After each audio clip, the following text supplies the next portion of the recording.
Jadi kemarin kita mengapresiasi juga ya sebuah kejadian, tapi sebenarnya kita pertanyakan tuh tujuannya apa? Karena ada gerakan namanya MBG. MBG dilakukan oleh Abu Bakar Basir. MBG itu menasehati bapaknya Gibran. Ya, MBG itu menasehati bapaknya Gibran. Ya itu dia dinasihati dan harus bertobat. Yang kedua adalah kita menolak keras apa yang tadi mau diancamkan asusila ini ya oleh kelompok ODGJ. ODGJ, orang dekat Gibran Jokowi. Nah, ya, jadi kita tolak keras itu, ya, ODGJ dan MBG. Silakan. Oke. Kalau ada yang bertanya apa kelebihan dari trio RRT, Roy, Rismon, Tifa, jawabannya gampang, yaitu kemampuan mereka untuk berbohong. Mereka sangat luas sekali, sangat fleksibel sekali. Kemampuan mereka untuk bikin framing, mereka sangat ahli sekali. Kemampuan mereka untuk bikin opini yang menyesatkan, mereka juga cukup lihai untuk hal ini.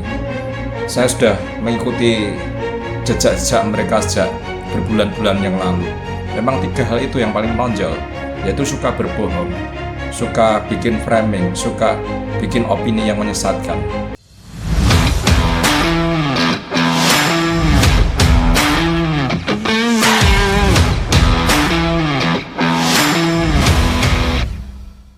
Assalamualaikum warahmatullahi wabarakatuh. Hai teman-teman, selamat datang kembali di channel saya, Anggi Helmia. Saya doakan semoga kita semua selalu sehat dan dilimpahkan keberkahan oleh Yang Maha Kuasa, serta selalu dimudahkan di setiap langkah aktivitas kita. Pembahasan video kali ini seperti biasa, lagi-lagi nih trio wek-wek yang sekarang lagi rame dengan julukan teroris, Tifa, Roy, Rismon. Yang sekarang kelihatan banget lagi panik-paniknya nih. Panik kan? Framing-framing terus, cari-cari bukti terus. Percumalah Roy. Kalau bukti-bukti yang ditunjukkan hanya pembenaran yang menurut Roy Suryo ini benar. Apalagi dilandasi dengan kebencian yang mendalam. Percuma saja Roy. Ya nggak teman-teman? Terus ini lagi nih, aki-aki yang satu ini. Setelah buku Jokowi White Paper yang kurang laku, atau mungkin ya sama sekali nggak laku kali ya. Sekarang Rizal Fadila ngeluarin buku baru lagi teman-teman. Yang lebih tipis, ya mungkin supaya harganya lebih murah kali ya. Isinya juga kita semua pasti tahu lah. Isinya pasti itu-itu aja, yang nggak ada manfaatnya. Ya mungkin kalian pun kalau dikasih gratis juga nggak mau ya teman-teman. Kalau aku sih ogah, mau dikasih banyak sedus sepabrik pun males ya. Oke, sebelum lanjut, aku ingatkan kembali nih, yang belum subscribe, tolong di-subscribe dulu channelku ini teman-teman ya, supaya aku terus semangat untuk melawan kebohongan-kebohongan yang terus-terusan di-framing oleh kelompok-kelompok ini teman-teman ya. Baik, langsung aja kita simak videonya berikut. Saya atau kami lampirkan dengan buku ini. Buku ini, buku publik yakin ijazah Jokowi palsu.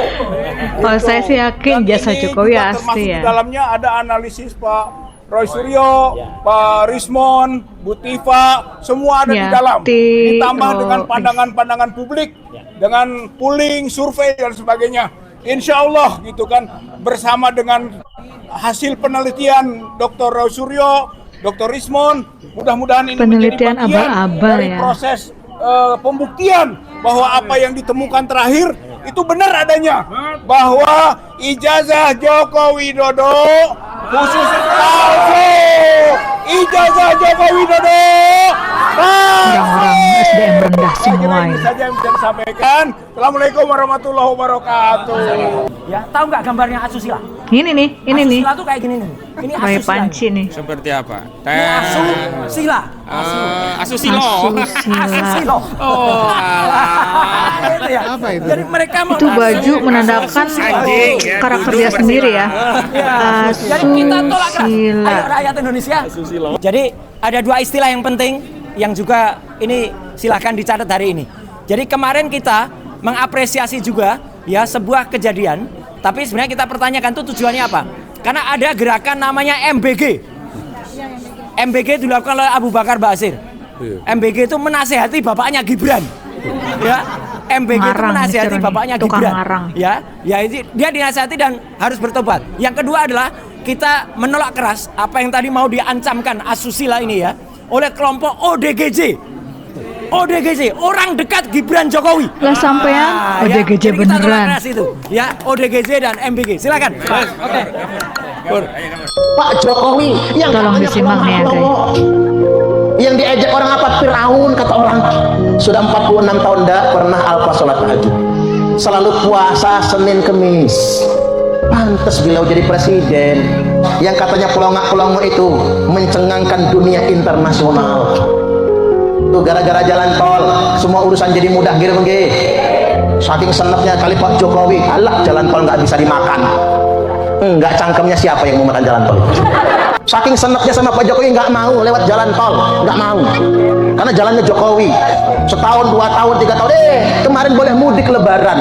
Mudik dia ke Palembang. Pulang mudik keluar enak, sekarang 3 jam nyampe Palembang. Mereka sendiri yang pakai jalan tol kan. Ternyata Pak Jokowi Tolong di dengerin balik tentang sikapnya dari Pak yang KDM adem, ini ya. di balik sikapnya yang kelihatan tidak memperlihatkan diri orang yang pinter, bukan hanya menguasai semua hal dalam melakukan pengelolaan pemerintahan dan keberanian melakukan eksekusi dengan cepat dan tepat serta berani mengambil resiko. Tetapi hari ini secara politik dia tumbuh menjadi presiden yang terkuat dalam sepanjang sejarah Indonesia.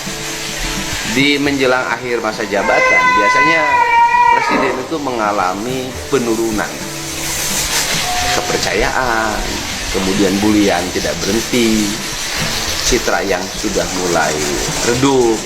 Pak Jokowi terbalik, malah dia menjelang akhir masa jabatannya makin kokoh, makin menguasai dan makin mengendalikan. Apa sih sebenarnya yang terjadi? Yang terjadi itu karena pengalaman. Pengalaman apa? Pengalaman beliau itu menjadi kepala daerah, wali kota, kemudian gubernur walaupun tidak terlalu lama. Dia ngerti betul bagaimana mengendalikan politik dalam sebuah daerah. Sebentar teman-teman ya. Dari sini kita tahu nih, seorang KDM aja memuji sosok Pak Jokowi. Jadi kalian bisa nebak sendiri, yang SDM rendah tuh siapa? Kita lanjut.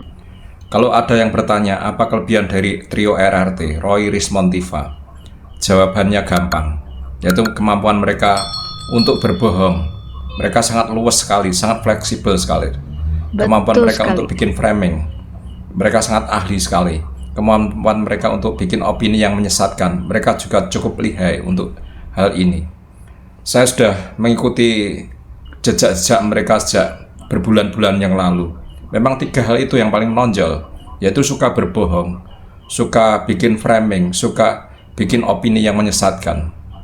Termasuk dalam kaitan teroris suka bikin framing Bonatua Silalahi yang kemarin habis mendapatkan salinan ijazah Jokowi dari KPU Pusat. Kemudian lagi-lagi mereka bikin framing, bikin opini menyesatkan. Ini saya ketahui dari video Tiva ya, di mana berulang kali modus-modus serupa telah dilakukan oleh Tiva. Contohnya ketika Rektor UGM beberapa waktu yang lalu mengeluarkan statement bahwa mereka punya dokumen lengkap sejak Jokowi lolos sebagai mahasiswa baru di UGM, menjalani perkuliahan sarjana muda, kemudian sarjana, kemudian KKN, wisuda, dapat ijazah, itu dipotong oleh Tiva sampai ke sarjana muda, seolah-olah Jokowi hanya masuk lewat jalur sarjana muda, padahal jalur sarjana muda nggak ada. Itu hanya fase. Berkali-kali saya bilang bahwa sarjana muda di UGM waktu itu hanya fase dari para mahasiswa strata 1 atau sarjana, ketika SKS-nya baru mencapai 120-an SKS. Tapi itu dipotong oleh Tiva, kemudian di framing bahwa Jokowi itu hanya sarjana muda atau masuknya lewat sarjana muda, bukan sarjana. Akhirnya dimakan oleh sebagian publik, terutama oleh pengagum mereka, di mana rata-rata memang pengagum mereka nalarnya pendek ya, jadi kemampuan berpikirnya juga kurang. Mereka termasuk dalam golongan SDM yang relatif rendah dibanding masyarakat yang lain. Karena mudah sekali dibohongi, mudah sekali dikasih framing, mudah sekali dikasih opini yang menyesatkan kemudian diamplifikasi dalam medsos mereka seperti itu. Ini akan saya tunjukkan bukti terakhir bahwa ketika Bonatua Silalahi mendapatkan salinan ijazah Jokowi dari KPU, kemudian oleh Tifa di-framing, dipotong, kemudian disebarluaskan dengan opini yang menyesatkan publik. Akan saya tunjukkan buktinya. Ternyata fotokopi dari fotokopi ijazah, foto dari fotokopi ijazah Jokowi ini yang diserahkan kepada kami melalui Pak Bonatua dan melalui tim kuasa hukum kami itu ternyata berbeda. Ya, berbeda dengan yang diklaim oleh UGM ya pada tahun 2022 oleh Dekan Fakultas Kehutanan UGM Pak Sigit Sunarta. Ternyata beda.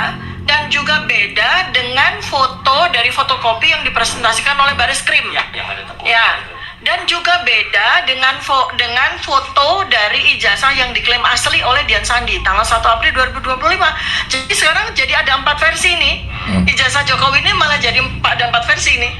Versi KPU 2019 karena kita belum dapat versi KPU 2014 ya.